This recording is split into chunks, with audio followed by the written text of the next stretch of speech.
He's in! Patriots win the Super Bowl! Welcome to Patriots Touchback Podcast. Good evening, everybody. Welcome on to a special edition here of the Patriots Touchback Podcast. It's me, your host, Carl. I am your official / referee for this one because this is going to be the ultimate debate between Luke and Nick of the Patriots Touchback on how to build a roster correctly. Is it inside out or is it from the outside in?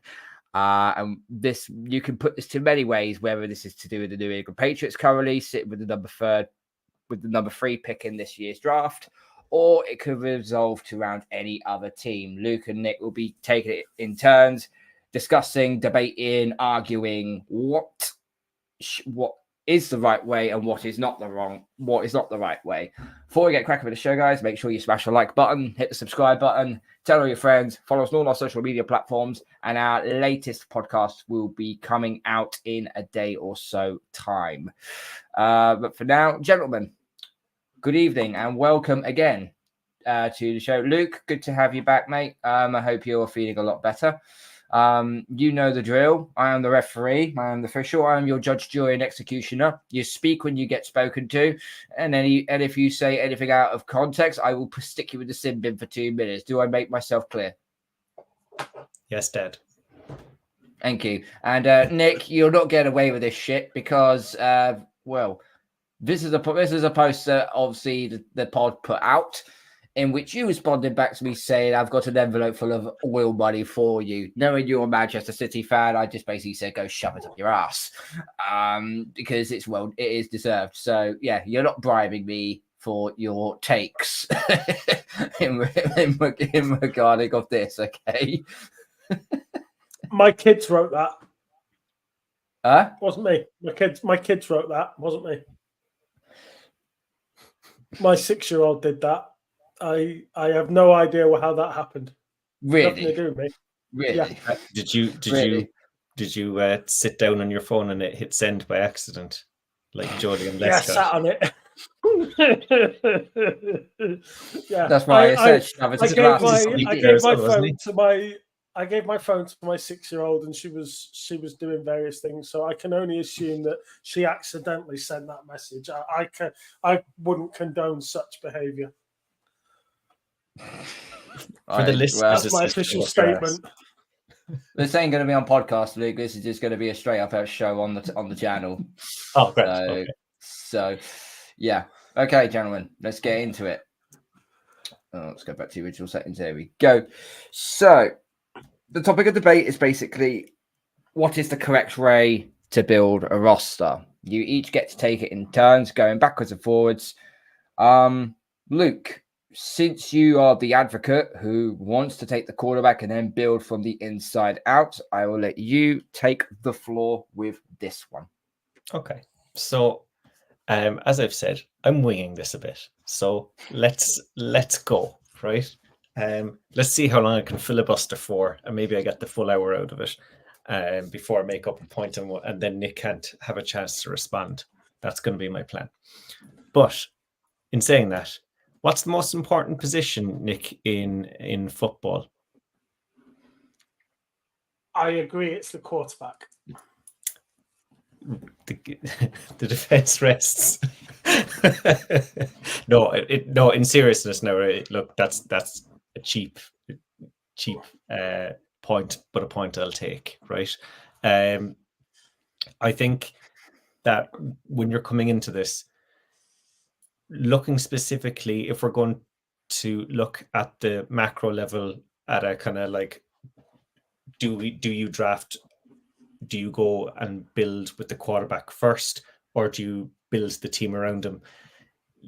There's plenty of examples in the past of, and I suppose it's not necessarily, I don't want to say it's not the done thing, because we're seeing it a bit more with San Francisco and Houston, where they put the team together and then dropped the quarterback in. Now, in San Francisco's case, they got extremely lucky because the quarterback fell in their lap in the 7th round. Houston, I think, was slightly more by design. But generally, when teams try to do that, it doesn't really work. You have to get your quarterback in. You have to then try and piece things around them. You saw what happened with Joe Burrow at the Bengals. Now, admittedly, him tearing his ACL, I'm going to counter my own point here, because he had no line around him, resulted in the fact that, you know, they were able to take Jamar Chase. I'm taking one of your points for you. But where did they go the next season, Nick? The Super Bowl is where they went. So they took a team that was, you know, by adding that one piece and not very much else, right? They added Jamar Chase, yes, but players, it's not like they suddenly just went all in because they got Joe Burrow. They added a few more pieces around him, which is fair. And they took the quarterback, and suddenly they went off in a different trajectory. The Dolphins, the same. You could argue Tua maybe just doesn't have that level, doesn't have quite that level to him, but what they did, they surrounded him with talent. They brought in Tyreek Hill, they got Jalen Waddle. Suddenly, good player, Dolphins relevant. So I think, like, traditionally, it's the way forward. And I don't want to take up too much more time, because I'll obviously give you time to rebuttal. But I think you have to have the quarterback in place, because one of the other things it does is that it helps attract free agents. So not just through the draft. If you have a good quarterback in place, people will want to play with a quarterback. You look at the way Cam Newton is treated in almost reverence by, you know, other players, and people were drawn to go and play with him. Even when he was completely finished and playing with the Patriots, free agents were like, I mean, the money was great, but I get to play with Cam Newton, and having Cam Newton in the locker room is just amazing, you know, and getting to learn from him and just being in his presence. That kind of thing helps you. If you have a guy like Davis Mills, he's not drawing anybody to your team. Malik Willis, he's not bringing anybody in. Desmond Ridder, nope. Kenny Pickett, nope. And am I picking out poor guys here? Yeah, because these were also guys that weren't taken at the top of the draft, but people considered them. Look, we'll be okay with this guy. We'll get by. You won't get, and you'll figure that out within a season. And I could go on, but I'll stop there for now. Okay, Nick, try and counteract with your argument with what Luke's just said there. Why do you think you should build a roster from the outside in? In the context of what Luke just said, excuse me, just talking about his Bengals point, the Bengals weren't terrible when they got Burrow in. Yeah, they didn't have a QB, and they got him because they were the first pick and everything else. I get that. But they were not, even though they were the number one pick, they didn't have the worst team in the NFL by far. Anyway, that was that point. Opening statement for me is, I agree that the most important position in football is the QB. You'd have to be blind to say anything else. And I also agree that in the long run, if you are going to be successful, you need an elite franchise QB. I agree with both those points. I am not denying that. But when you get that QB is essentially the decision that I'm trying to make. I don't believe there is a right or a wrong way to build a roster. Sorry, Nick, I just want to step in there for the record. I agree with you 100%. I believe this is more the right way, rather than your way being the less right way. That's all. And I'll leave you finish. I think building a roster depends on the coach, depends on the GM, depends on your scouting system, depends on the owner. you all come together and you all decide what is the group's mentality and which way you as a group are going to build your roster. Should you build it this way or should you build it that way? There'll be positives and negatives with each side. So I don't believe there is a right or a wrong way. There is a right way and a wrong way at the precise moment in time. Now, circumstances, yeah, agree. You would ideally like to draft your QB of the future, of your franchise QB. You would hope that you draft him and he plays with you for 15 years, whatever, a la Tom Brady, but Tom Brady's don't grow on trees, and that's just the way it is. But just because you prefer to draft your QB doesn't mean you can't trade for him. Just for example, Johnny Manziel, Rosen, and Lance were all drafted and all bombed out. Yep. CJ Stroud was drafted and seems to be top dog. Jordan Love's been drafted, and after a few years of sitting behind the crazy man, he seems to be a good choice.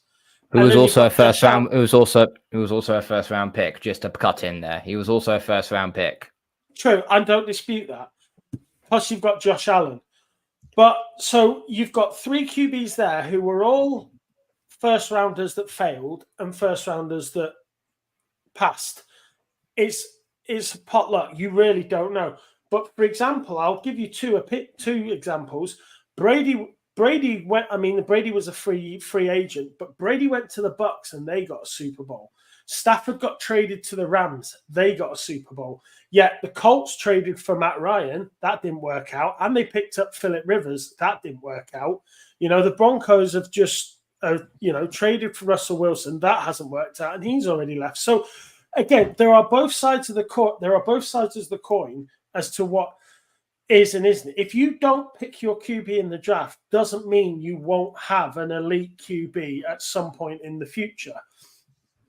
The league has become purely offense, about the offense now. You want wide receivers, you want running backs, you want a QB. Your tackles, your guards, your center, they have all taken on extra significance because it is them that are in the firing line. They're the ones that have got to protect the guys. If you haven't got a line that protects against the opposition's edge and tackles, your QB and your running back don't have time to do anything. We as Patriots fans saw that last year. So you cannot go into any game in the NFL with a substandard offensive line. You need to have the right players in the right positions. That would be my opening statement. Cool. Referee. Okay, Luke. No, I think, Nick, you've made some really good points there, to be fair.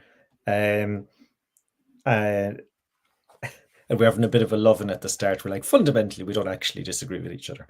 But anyway, we'll debate on.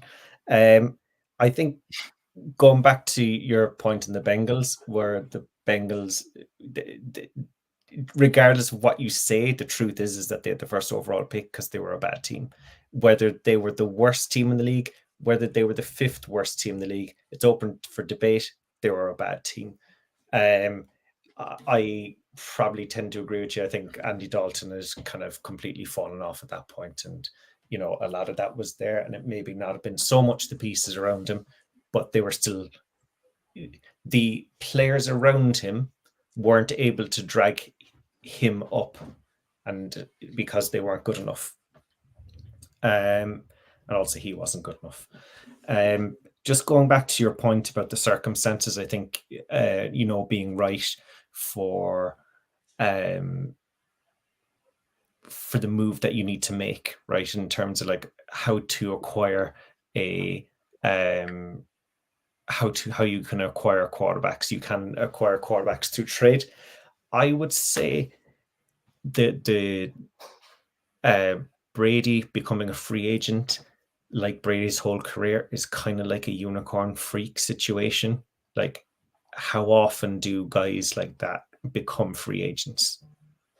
That's true. I just used him as an example based on the fact Yeah. that he had moved teams as a veteran and won a Super Bowl. Him and Stafford helped me make the point that you can do it there are different ways to do it. That was where he came from.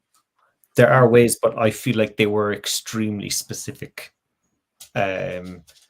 examples that are tough to replicate on a given year, because and I don't want to be like, it takes two to trade, but it does, and you have to have a team willing to trade away a franchise quarterback.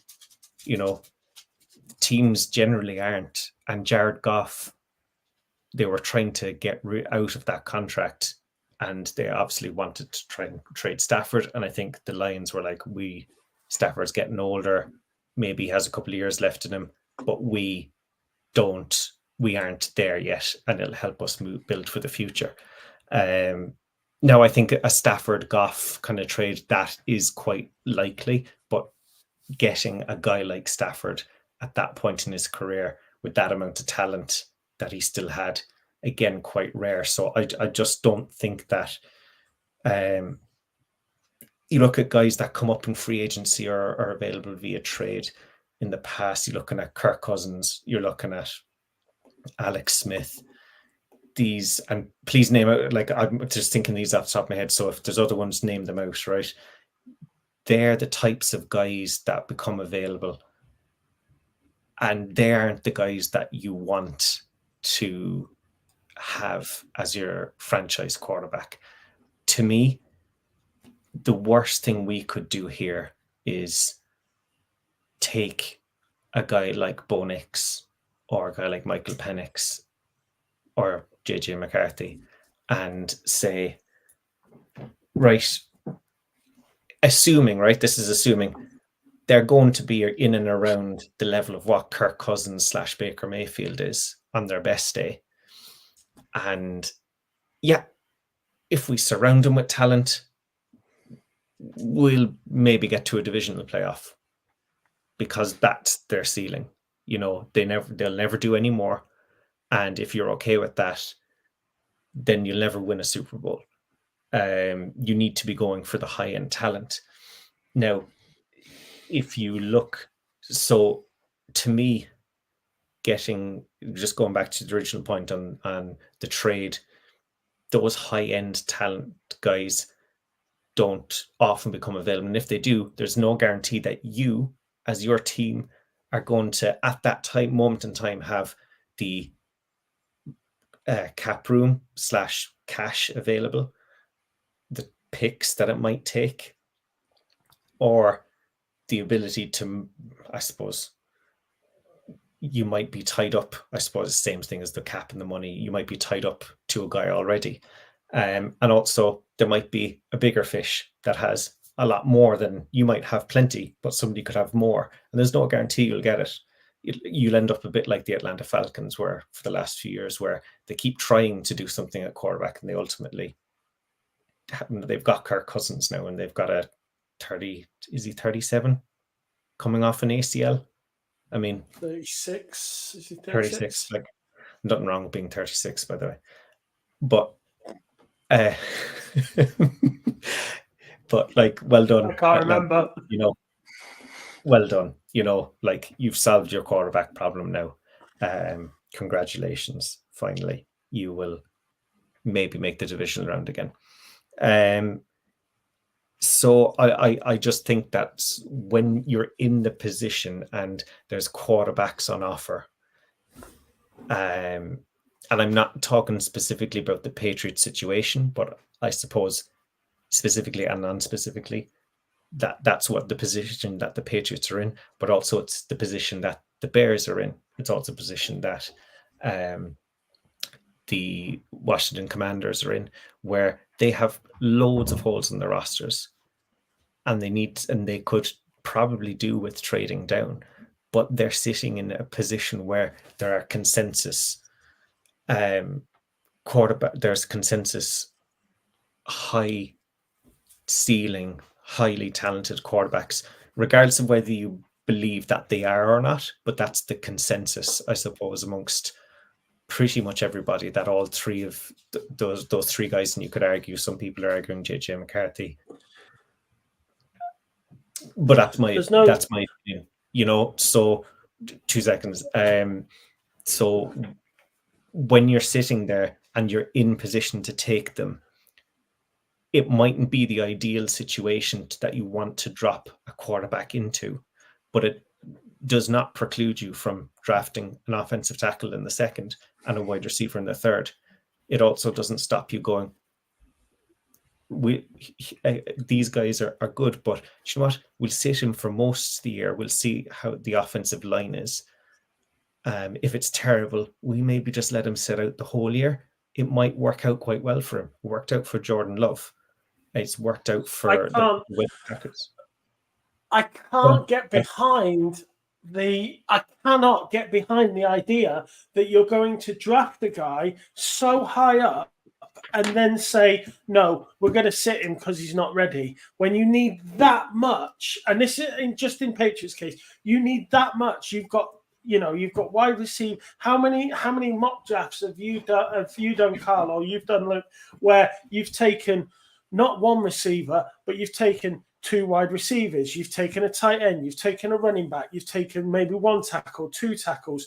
You have got that many needs to take, and you're telling me that your top pick is going to be somebody who's not going to play because he's not ready? That just does not make sense in today's NFL. Take these. Hang on, ref stoppage here. Let me ask you a question. So when we traded up stupidly to take Isaiah Wynn or Sony Michel, right, and the Ravens took Lamar Jackson, did they play him first season? Did they sit him? I believe, if I remember correctly, they sat him, and then halfway through the season, then they put him in because I know Joe Flacco was cooked. He was done. Also, as well, Nick, I think just to kind of go back to your point, and it's a fair one, but I think it also flies in the face of your own point of we're looking to build for the future here. This isn't a 1 season thing, you're looking to, and I'm not saying that you have to sit one of these guys and play them straight away, but I'm just saying the likelihood is with probably, I'm again using the Patriots example of Drake May, assuming that that's going to be the guy that's there. You are looking long term with this guy. You look at maybe Daniels, maybe he's a bit more ready, but you still probably want to sit him and see where he is see how things are after a few games. You're not trying to win this year. You're trying to develop, and you're probably trying to develop next year too. And while you're doing that, you can still, it's 1 pick, you can still draft plenty of other players there. You're still going to be in a position next year probably to have a top 10 pick next year as well. With the second hardest schedule in the NFL, according to reports. Yeah. We're going to have the second hardest schedule. So it just makes for me personally, it just doesn't make any sense. Referees aren't allowed. This is me and Nick. Referees have to be impartial. I'm on your side here, Nick. Do you remember? That's you in the sin bin for 2 minutes. Nick, off you go. There was a saying. That defense wins championships. Was there not? Is that not a saying in the NFL, or it was? It was a saying. Yeah, defense don't win you championships anymore. You need an offense, and it's no good having the great QB if you can't protect him. Look, I take what Luke said about roster and managing your cap and everything else. I get that, fully agree. So most people probably watching this, listen to this, know about the film The Blind Side. And it's literally its opening credits. Sandra Bullock has one statement, and it's over. There's the Joe Theismann, Lawrence Taylor tackle playing and thing, and she literally says that every good housewife knows that the first check you write is for the mortgage. The second one you write is for the insurance. A left tackle's job in the case of a right-handed quarterback is to protect what the QB cannot see, his blind side. It is no good having an elite QB if you can't protect him because nobody is protecting his blind side. That is just in the case of that particular point. But if you look, let's go back to the 2000 Patriots in the 2000. When they drafted Brady, and I realize Brady's a unicorn and whatever else, fully agree. When they did draft Brady, they already had 3 QBs on the roster. They made a choice to keep Brady as one of the 53 as a 4th QB, which back then was unheard of. But Bill Belichick and Scott Pioli, they recognized that Brady had something. They didn't know where his ceiling was. They roughly knew where his floor was. They kept him on the roster for 2 reasons. One, to prevent anybody else from getting him, because if they put him on the practice squad, anyone could have taken him. And the other one was they thought they saw something in him. They saw his talent and they thought there was somebody there. And that perfectly moves me into my point about ceilings and floors, that when you see it, not just necessarily this year, any year in the draft, every guy coming into the draft will have a floor, and that's where he gets his place on the big board, and people roughly think what. Now, not every guy in any position will hit their ceiling. Some might not even make it off the floor, but you would like to think that you give every single player on your roster the best chance to succeed.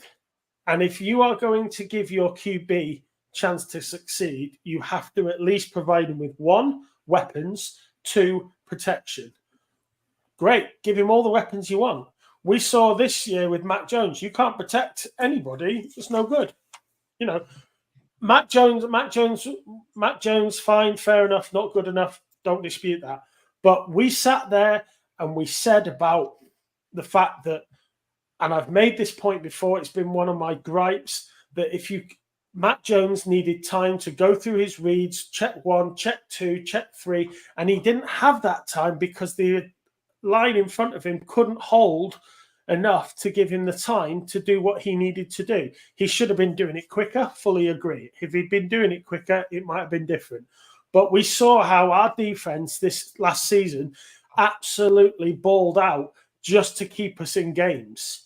And it was the O-line not doing it. Now, I get what the referees, Karl, was saying about the line improved over the season as we got people back, but that's great. But doesn't mean to say you won't lose people again with injury. And if you lose people again with injury, you're screwed all over again. Fair. Go on, Luke. I'm just glad that you've resorted to using Sandra Bullock movies to to make points against me. You know you've won when. Joking. I think nothing wrong with Sandra Bullock. Yeah, nothing wrong there. I'm gonna be really smarmy now. Nick, in 2000, Tom Brady was drafted in the what round? 6'6", 199, 6 round. And did he start straight away? No, he didn't. Oh, so what did he do? He sat. Oh, he sat. Okay. Did that work out? Funnily enough, it did. Yeah, it did. Okay. The defense rest. No joke. No, it's just I was actually waiting for the Patriots example, but you set that nicely up for me. I think is just on what you need. If we're looking at guys and we're looking at a draft specifically, this one, right? I don't know. We're kind of again we're trying to talk about. We're trying to make it less specific, but we're mixing a bit reality and fiction here, but you're looking at a draft here as well that is extremely deep at the two positions that the Patriots need outside of quarterback the most. You've got offensive tackles that you can take. You've got wide receivers that you can take. There's some very good ones there as far down as the third round in both sides. We're not going to fix the offensive line problems for the Patriots, or even if you were just another team like the Commanders. You're not going to fix those problems in one season. It's going to take probably a draft or two to fix. And it's the same. The wide receivers, I think you can fix wide receiver a bit easier. Usually it's a bit of you bring in one elite guy or one top player, everybody else shuffles down, and it's a bit easier, which is why I would be more inclined to take a wide receiver at 34 rather than an offensive tackle. Because using, again, specifically the Patriots as an example, and I know I made this point in the last show I was on, the Patriots offensive line is fairly set already, regardless of whether we want to think it is or not. You've got Okorafor at the left tackle. You've got Cole Strange plus another at left guard, who take your pick from the plethora of offensive linemen that we've drafted over the last few years to play guard. You've got David Andrews at center. You've got Sidney Stowe at right guard. You've got Mike Onwenu at right tackle. Pretty much none of those will change apart from left tackle, hopefully. But you can address that. There is nothing wrong with drafting an offensive tackle at the top of the second round or at the top of the third round. You are still going to get a very talented player. They don't have to be elite, don't have to be the best offensive tackle in the world. Just needs to be good enough. The wide receiver, I'd say, probably needs to be a bit more on the elite side. But I think as you are in position to take the quarterback right now, you don't have to trade up. You don't have to do anything. You're sitting where you are right now. You can get a guy whose comps, not me saying this, but many draft analysts are saying, are Josh Allen. He's that type of talent. I'm not saying that that's what he'll be. He could completely flame out. If we're talking about Drake May, or you look at Daniels as well. So I just think that, like, the idea that you can't come away with a quarterback, tackle, and wide receiver in this draft is, and sorry, one last thing as well. If we were to trade back, we'll say, and go to, we'll say, Minnesota's pick, is that fair? I think that's one that's been widely kind of 11, pick 11, touted at 11. Joe Alt is gone already. Probably the second tackle is gone, maybe a third. You've also lost the top three receivers are gone. So you're already probably picking the third/fourth tackle, and definitely the fourth wide receiver. You're not getting the elite of the elite there either. So would you not be better off just going trade back again, maybe, and pick a bit later if you're happier, if you don't see the guys? But I suppose, going back to your point though, Nick, it is all about circumstance, which is, I think, is definitely by far and away the best point you made, and I think it's the best point that either of us have made tonight. It is specifically about circumstance. It's about, you have to build the team and have what you need is a plan, right? And if you're winging it like I am here, you're not going to succeed. But if you come in with a plan and you know what you're going to do, at least you can say you had a plan and you're aiming towards something. And the circumstances will sometimes dictate that plan, but at least be factoring in the circumstances. And I suppose, to close on my last point, if we were sitting at 3 and there was only one quarterback in this draft, I would say trade back. but the circumstances are different. The circumstances are just that there's a quarterback sitting right there. If we needed to get that elite quarterback again, we would most likely next year have to trade up and expend some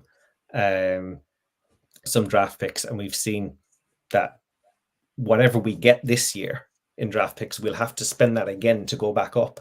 So it's a net neutral. You're not gaining anything by dropping back this year. You'll have to trade back up. It's more than likely, give or take, if pick here, pick there, going to be about the same to trade up.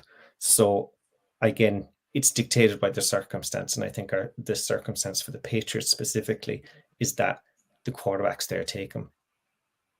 Given our age, can I assume we all love it when a plan comes together?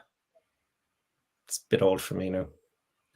Oh, going on circumstance. You're not that young. Going on circumstance. I don't have to be looking into next year. The biggest name in free agency next year is probably going to be Dak Prescott. I think. I don't think there's any other QB. No, hang on. Whoa. Stop laughing. No. Do you want me putting this in, Ben? Do not mention that name again because he's. Go on. Leave him finish. Go on. Let me make my point. I am not saying, because I don't want to get sin-binned, I am not saying that guy is good. But what I want to ask is how many of the 6 QBs that are in this draft, how many of them have flaws higher than what Dak is now? All of them. And more importantly, the QB's coming in next year. Shallow. The point I'm getting at is take out Williams, take out Daniels, take out May, and take out JJ. I think Dak has a better floor than both Penix Jr. and Bo Nix. So that's a very low bar, though. I'm not, but I also think he has a bigger floor than any of the QBs coming in next year. So he's also got the biggest cap on a quarterback I can remember. What is it? 60 million is a cap hit. His cap at Dallas is 60 million, but his salary wouldn't be if you were signing him as a free agent. The point I was trying to get at is if you are looking at circumstance, there is a free agent next year who has a better floor than at least 2 of the QBs that you might end up picking this year. How many playoff games has Dak Prescott won? That's not the point on debate right now, referee. Same question to Nick. No, like are we not talking about the fact that it's a team game, not an individual game? True, but receivers can't throw the ball to themselves. That's very true. It's a bit. I get what you're saying, but Dak, I think, is going the way of Russell Wilson in that the Cowboys have finally figured out that he's actually not that good really anymore. And he is very much a product of the players around him rather than a guy that elevates talent. And the Cowboys are paying a hefty price for their own Alex Smith. And I think, like you said, you're saying also as well, take out the top 4 most talented quarterbacks in this draft. Dak Prescott's around the same as the 2 guys that might go in the second round. I mean, it's not much, I don't think that's really much of an argument. And also then you're looking at next year, there's not much talent next year, which is again another reason why you go, we probably have to take the quarterback now, because otherwise it goes back to, it's that point I made earlier where, okay, say 6 teams need a quarterback next year. they'll all want to try and get Dak Prescott. Any guarantee you're going to get Dak Prescott? Nope. Could the Cowboys re-sign him? Yep. And then where you can't put your eggs in the upcoming free agent quarterback market, and it's not I'm not putting my eggs in his basket. I'm not saying that. I was just using him as an example of a free agent next year, a QB free agent, probably the best free agent in the market next year. I don't think there's a free agent QB better than him. Probably so not. that I'm not saying he's up here. I'm just saying he is probably the biggest QB name on the free agency market next year. And I was comparing him to what you have on offer. But on reflection, and I see both sides of the coin, those two QBs that I said I believe Dak probably has a higher floor than, both of those QBs last year would have been number one picks because they were significantly better than Pickett and whoever else got. So that goes back to my point about circumstance. And when you come out of college and, we had that year after COVID where, because everyone had stayed in college that extra year, there were people getting drafted in the fourth round that a year later would probably be first or second rounders. And they were getting drafted in the fourth round because it was so deep sort of thing. Touching on the roster in general, how would you set your offensive line if you were putting a roster together? Mm-hmm. Where would your numbers be? In terms of how, if I had 10 million to spend, how would I apportion that between the 5 positions on the offensive line? No. For example, just levels of importance. Yeah, I went with if I on my offensive line, I would have 3 QBs, 6 wide receivers, 3 running backs, 3 tight ends. Oh, sorry. And 7 offensive linemen. Mm-hmm. On my defensive line, I'd have 8 defensive linemen. I'd have 7 linebackers, and then I'd have 10 DBs, corners, safeties, however many you choose of each. A kicker, a punter, a long snapper, and that would leave you 3 spaces to be creative, whether you wanted an extra lineman, whether you wanted an extra wide receiver or running back, depending on how you're going to play the game. And that kind of touches into what we said earlier about the way you build a roster, and there isn't a right or a wrong way, and it depends on the head. There's no point in the GM drafting somebody that the head coach doesn't want because he won't play it. Same as there's no point in the GM not drafting somebody that the coach is absolutely desperate for because all you create is friction inside the franchise. But I do think that the way you're going to set your roster up does allow for extra importance on a certain position. And if you are relying on a QB that needs that little bit more time to go through his reads, your offensive line does take on such significant importance because they have to hold that line that extra second, that extra 2 seconds. I know 2 seconds, it's like that, but when there's a 300-pound man running at you, 2 seconds is a long time. So I was just sort of like wondering where you were in the state of how much importance you put on that offensive line.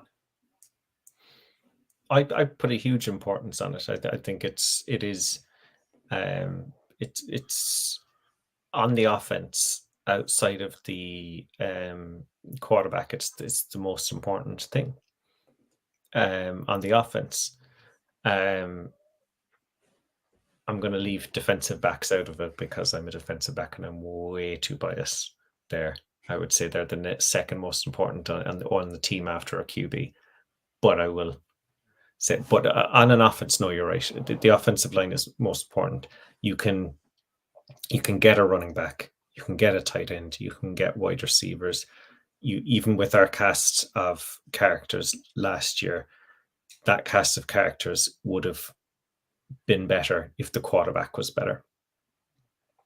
And that quarterback, but also if we had a better quarterback last year, it would have made that offensive line that bit better. If we could had a guy that was sitting back there that could go through his reads without sugaring his pants, we might have actually gotten somewhere. But I think it was a perfect storm of bad line, bad receivers, bad quarterback, and it resulted in what we saw. Probably one of the worst offenses in not 2 or 3 seasons, probably about 20 years. DJ, that's why you're not in the debate, because you wouldn't mind Dak. Well, you want to stat for sorry, Luke, you want a quick stat for you about Dak Prescott?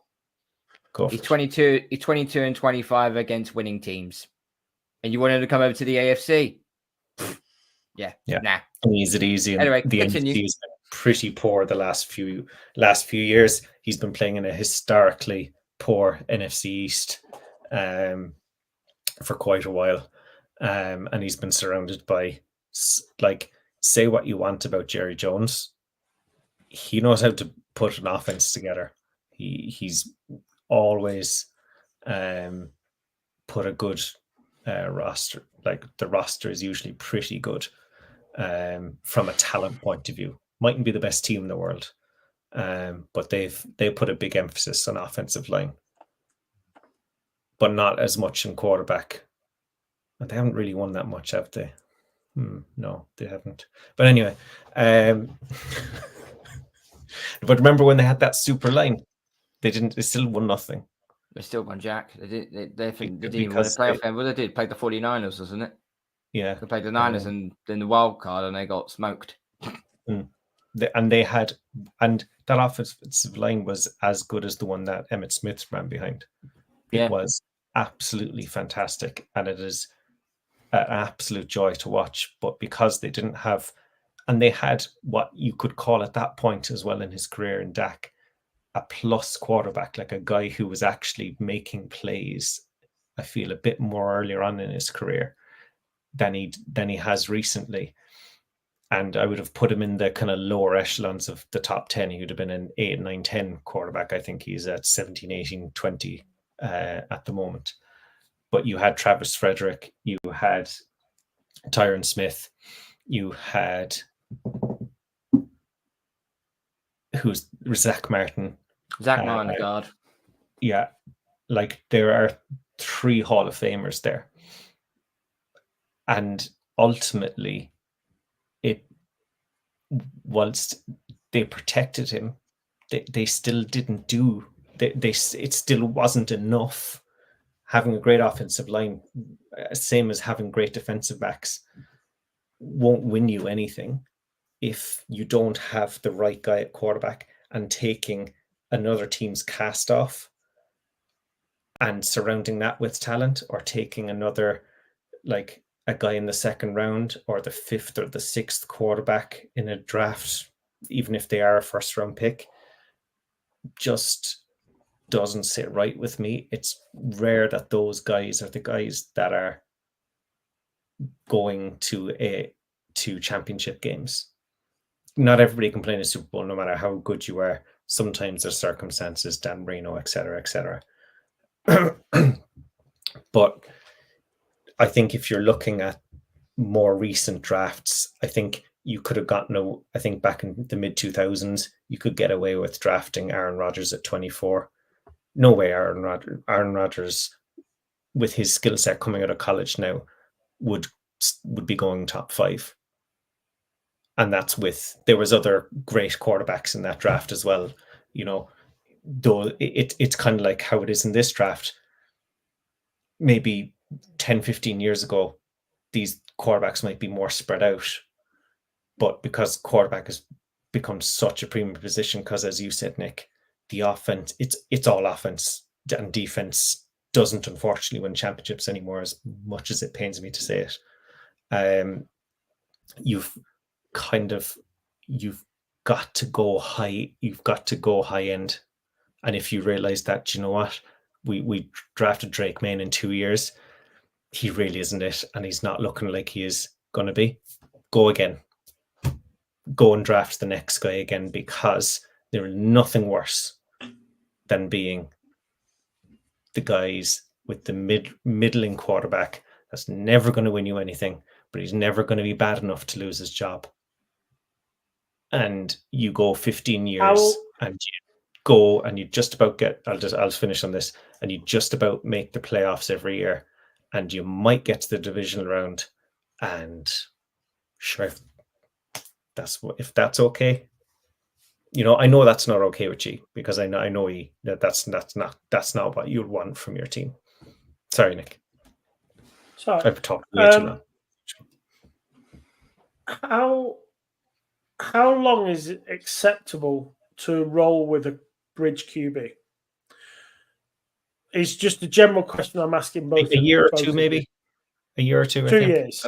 A bridge is a year. A bridge is a year or two. Yeah. Right. So there is. What do we, we'll just take the Patriots, because we're all Patriots here. If we roll with Brisket for this year, and then rolled within Brisket again next year, you're then you're not going to be any worse next year than you are this year. You're not going to be any worse. So you're probably not going to draft out. You're going to be in the top 10 for drafting next year, and you'd probably be in the top 10 for drafting the year after as well. Yep. That year after, I believe there's a Manning available on the draft. The Archie Manning, wouldn't it? Arch Manning. Yeah. So just because there's nobody next year doesn't mean there isn't somebody the year after. And if you're happy to roll with that bridge guy who can keep you in and around the top 10 and allow you to stock up ahead of time, and that kind of is my point. If you were to take one draft, and it doesn't necessarily have to be this year, it could be next year. But if you were to take one draft and go, right, I'm going to, go out and I'm going to draft the best tackle, and I'm going to draft the best guard, and and you spend one draft and you get the best draft, and you put yourself into the position that the year after you've got your guard, you're ready to go. You can get your draft your QB in, and you've got 3 years where the QB's cheap, and you have got a team that's absolutely stacked and ready to go. In theory, that could be 3. That could at least be 3 Super Bowl visits, if not one or two wins as well.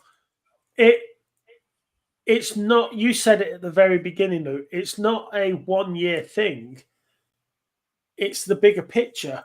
But sometimes it's like those magic. It's like that magic eye. Sometimes you just need to step back and look at it and say, rather than do it that way, what happens if I do it that way? Mm-hmm. And I just think everyone that you listen to, whether people much wiser than me with far more knowledge than me, so I'm not saying that I'm the be all and end all, but it seems like it's tunnel vision that this is the way that you have to do it. And you hear the calls of, well, what if you do it this way? Oh, no, you have to do it this way. And that's been my biggest thing. Why do you have to do it that way? Because he says so. Well, why does he say so? What makes his opinion more than anybody else's? And that was essentially where this whole thing came from, that you can listen to all these people and you can listen to the people that you want to listen to, but ultimately you have your own opinion, and you just have to put the jigsaw together with as many pieces as you can from all the other people that are talking, really. Are you scared of being stuck in the quarterback vortex, Nick? No. You're not scared. Well, okay, go on. I don't believe that we would end up in a position where we'd end up sort of anywhere between 14 and 18 every year, never getting a decent. I don't believe that. I believe that if the Patriots do it right, there is the potential to spend 1 or 2 years in the top 10, and then you will see us jump like the Bengals did. You will see us jump from drafting in the top 10 to drafting in the bottom 5, because we've had that explosion. And I just think that I don't think we will be down for long. I just think we need to be sensible about the way we climb back out. There's just one thing I'd like to say there on that is,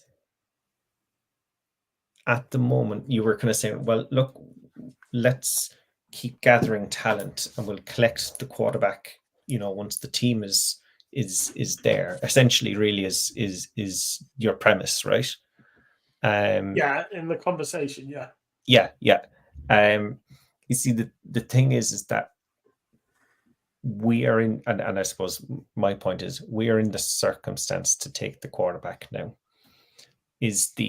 And this again goes back to our, what do the circumstances dictate? Because in 2 years' time, we don't know. We could have drafted a middling quarterback in the 4th round this year or 5th round this year, and he might take over. We won't, assuming we don't draft a quarterback in the 1st round this year, and he might take over and bring us to that 8 and 9. And then in 2 years, you go, Jesus, essentially Davis Mills, right? He gets you to, you're okay, but then you're not great, and then suddenly you're going, we need to replace him, and now you're not in a draftable position to replace him. You're now sitting at 14, and you're going, we're going to have to mortgage the house to get the quarterback. The only thing that's certain about this specific draft is that we're picking 3rd at the moment, right? Obviously, we can trade out. Everything else beyond that is not guaranteed. You can say that Archie Manning's going to come out. No guarantee you're going to get him. You could be sitting there in 2026, I think 2 years time, yeah, and it could be a Kenny Pickett draft. There's been nobody there. What do you do then? You take the best free agent available. Oh, the best free agent available. Oh, it's actually Mac Jones's contract is up and he's the best available. You don't know. There could be 10 free agent, top 10, all 10 of them could become free agents, and it could be pick who you want. Chances are, though, it's not. And that's where your vision of how you think it needs to be done must match the circumstances that you're in as well. And that's why I think fundamentally I would love to have a good team to drop a quarterback into already in place, but we don't have that. But the only guarantee that we have is that we have a poor roster and we have the 3rd pick in the draft, where there's 3/4 quarterbacks that are considered to be top level prospects. I heard today from Evan Lazar, where would Mac Jones be picked in this class? If he was in this class, he'd be a 2nd round pick, maybe between Penix and Nix, probably after Nix, though.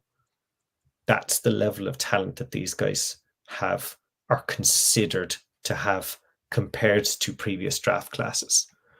And Mac Jones, if you remember, was he was the 5th guy taken in that draft. He absolutely was. Nearly none of those guys have worked out either, apart from T-Law, who I'll still stand by. And who was the elite left tackle still on the board when we drafted Mac Jones? I don't know. We had Trent Brown at the time. Circumstances were different. We had a starting left tackle. Christian Darrisaw at Minnesota. Yeah, but we had a left tackle. I know Trent Brown wasn't the best left tackle in the world, but we didn't have a quarterback. So the circumstances again were. Had he not gone to Vegas by then? You could Had be he right. not gone to Vegas? Had he not gone to Vegas already? already? To be fair, you could be right in that. To be fair, because he had a 2-year deal. He had a 2-year deal at Vegas, and he only came back last year. So I think he would. I think the draft that we drafted Jones, Brown would have just gone to Vegas that free agency the month before, I think. Mm. No, look, that's a fair point. Right, we've been going on this for about an hour, guys. So we're going to wrap up in about 5 minutes or so. Just give us your final points on the arguments, and then I'll step in and have my tiny little say. As I said, I'll try and be partial, but after what I've been listening, I can understand on both sides of the fence here, but I believe... What? Trent Brown came back to the Patriots in 21, the year Mac Jones was drafted. Right, okay. There we go. Okay. To be fair, I wasn't 100% sure either, so absolute fair point. Okay, so Luke, final points. I think Nick's put forward a really good, compelling argument. He really has. I just think, again, we have to marry our philosophy with the circumstances, and that's all I'm doing here, I suppose, because otherwise my philosophy would be tied to Nick's, and that is to try and get a bit more talent this year, maybe let Brissett play out the season, and then try and get a quarterback next year would theoretically be, strengthen the roster and then do it. But unfortunately, the circumstances dictate that we have the third pick in the draft and quarterbacks are there. So we have to act on that, and we can't just pretend that that's not a thing. Okay, Nick, your final points. The negative effect of drafting a elite tackle or trading out of the QB draft, the negative effect of drafting a lineman that doesn't work out is far less on the roster than if you draft a bad QB. If you draft a bad lineman, yes, it's going to affect your roster, but you draft a bad QB, and that puts you in a worse position.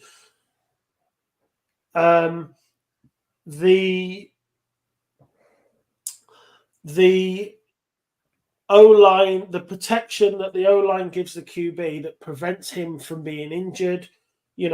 We saw it with Burrow. He didn't have an elite, they had that chance to pick Penei Sewell. They chose to pick Jamar Chase, and he tore his ACL game 2, game 3, whatever it was. That's a prime example of the point.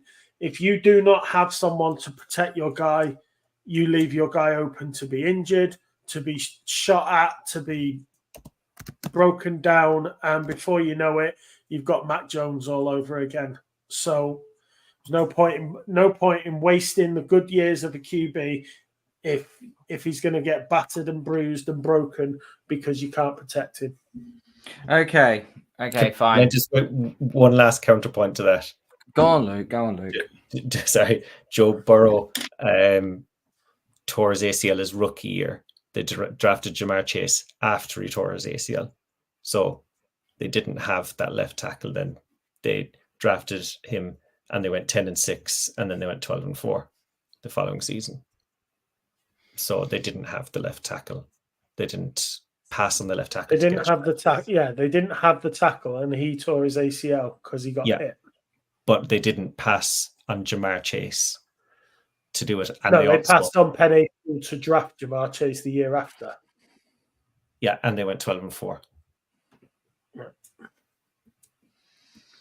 So, you two have been very, very good tonight. You've made a really, really good, compelling argument on both sides.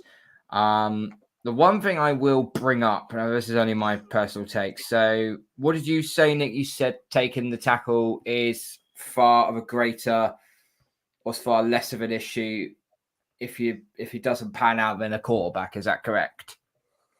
Yeah, I said the negative effect on the roster. If you draft a bad lineman, the negative effect on the roster is far less than with a QB. Now that's not just his presence in the roster, but that's his financial package. That's his the whole thing together as a whole player, as opposed to just the position. Okay, so let me approach you this way. So, say for example, we didn't take Drake Mayo, Jane, and Daniels 3. We traded down and we took, say, Fashionora or Talisi Fuaga. Do you reckon he'll end up signing a second contract with the Patriots? Yes. More than, say, taking a quarterback. If you pay him the market rate. The days of the Patriots lowballing and paying less, saying we're the Patriots, you should want to play for us and play for that little less. Those days have gone. Brady's gone. Brady brought that in. So we as a franchise have to start paying the going rate. If you are willing to sign these players to the going rate, they will sign. Okay, fair enough. No, because there was a statistic that came out from ESPN, basically stating that a producer called Paul Hembo calculated the percentage of first-round picks that hit or miss based upon whether that player signed a second contract with the team that drafted them. The data encompasses the 20 drafts spanning from 2000 to 2019. The positional hit rates. I'll ask you two guys a question. What was the number one hit rate? What position? Let me think. I think it was center. Congratulations. I don't even know what I think now because you got it spot on. Yeah, there's been 12 centers taken that have had a second contract with the same team, and only 1 out of the 12 have missed. Then it goes offensive tackle, 59%, guard, 50%, linebacker, 48%, quarterback, 46%. All the way down to the bottom, wide receiver. So it makes it a penny. But what I will also counteract with this, okay, is the fact I could see why you want us to just continue to get stock in and build up the roster from the outside. I get that. But if you was playing, say, in the NFC South, maybe to a certain degree the AFC South, you could probably do that. The reason why the Texans were able to do that is because they were in such a shocking division. Who was there? Who was the main threat in the AFC South? Tennessee on their last legs. So they were able to do that. And then when they sucked, they still sucked so badly, they said, right, now we're in position for the quarterback. We are in the AFC East. Josh Allen is an elite quarterback. Tua Tagovailoa, for me, I think he's bang average without Tyreek Hill. And then the Jets currently right now, they've got Aaron bleeping Rodgers. If we have, this first year, if we get the bridge for Brissett and then take May or Daniels, you can sit them and just let it all pan out how it should be. Because that second year, then you put that new rookie, well, he won't be a rookie, he'll be a second year starting quarterback into that plug and play situation. And that could be another potential thing where the Bills will end up decreasing again because they'll probably choke away another AFC Championship game against the Chiefs. You've got the Dolphins who are on the longest drought in playoff history, so they're going to struggle. And then the Jets, let's just say this year, for example, they're all in push. Let's just say this is the only year Aaron Rodgers has got at the Jets. Because he only signed a 2-year deal, I believe. Unless he extended it in the offseason. I don't know. The perfect time now is to get someone in, either start them or you develop them. If it's Jaden Daniels, you start because I think he has higher upside than Jacoby Brissett does. If it's Drake May, you sit him. I am not against sitting Drake May in his rookie season. We've seen it happen with Lamar Jackson. We've seen it happen with Patrick Mahomes. We've seen it happen with Patrick Mahomes. We've seen it happen with Carson Palmer. You know, we've seen it happen with Michael Vick. You know, and these are well named, these are well after sort quarterbacks who actually did progress further. But at the end of the day, you know, we are still completely devoid of talent, and we do need to still. I can see why you would take the tackle first, because that's your home. That's say quarterback is in the garden. Your offensive line is your fence. If you've got too many holes in the fence, you're going to get intruders coming. So you need to shore up that line 100%. And I can understand that. But the receiver position, listen, we've waxed lyrical how much we suffer at the receiver position. And this is why in this draft, if you do only decide to take one tackle, you need to give that quarterback, whether that's May, Daniels, Brissett, Bailey Zappi, heaven forbid, not Bailey Zappi, but you know, get what I mean. You give them some proper better weapons that we've never had in years. Even if, to say, for example, you take someone like an Xavier Leggett in round 2 and a Bob Means in round 7, you've got 2 receivers that can start getting some competition into those around you. Because we're looking at our receiver crop and we're going Kendrick Bourne, KJ Osborne, Demario Douglas. That's our 3 best receivers. No one, and I've already said this, no one's battering an eyelid at our receiver core. But if you double dip at receiver position in the draft, or even better, triple dip, you're actually saying we brought these receivers in because we've known in past years you lot are just not up to the task. Now we're going to push you to be up to the task. So I kind of understand where all this is coming from. I'm not going to say Luke's right or Nick's right. I'm not going to say that because this is a debate between you two. Okay. But my own personal take is that I've always said you take the quarterback in the position that you need. And the quarterback is a position that we need. And I know so is a tackle, but we've all done mock drafts. We did mock drafts last night, and I'm able to get Jaden Daniels. I was able to get Lad McConkey in round 2, and I was able to get Adebiji, the offensive tackle at BYU. I'm glad you got. I botched the name. I botched it. Oh, shut up, Nick. The board just didn't like you. So I was able still to get a quarterback, receiver, tackle, all in the first 3 rounds. So, and the board does sit well for us. So, you know, would we help to get extra picks? It would. But maybe you could trade down in the 2nd, trade down in the 3rd, and accumulate another pick. You know, there's more than one way to swing a cat. You don't have to just give up 3 to the Vikings, get a massive haul, which would be grand in the grand scheme of things. But all you're actually doing is you're swapping your first rounder, you're picking up number 23, and then you're getting a first rounder for next year. You're exactly getting 2 more picks out of it. Whereas if you go rounds 2, 3, and 4, you trade down and you can get more picks out of that compared to what you would do getting off on one of the top 5 picks. So that's why I say the quarterback you have to take. Go on, Nick. Is that a Carlism, swing a cat? I know that on PFT they have Simsisms. Is swinging a cat a Carlism? No, it's not. Wouldn't it be skin a cat? Wouldn't it be skin a cat, not skin a cat? It's skin a cat, not swing a cat. You were saying yeah. Cat. Okay, yeah. So I said, is that a Carlism? Yeah. Is that a Carlism? No, yeah, that's a Carlism. That's a lisp. That's a lisp in my voice again. Yeah. So yes, yeah. Skin a cat. Beg your pardon, I meant to say. Anyhow, on that note, we're going to get on out of it because I've just fucked that up completely. Anyway, No worries. Luke, Nick, awesome, mate. Great debates. Fantastic. Thank you as always. Thank you to everyone who's been watching. Thank you all.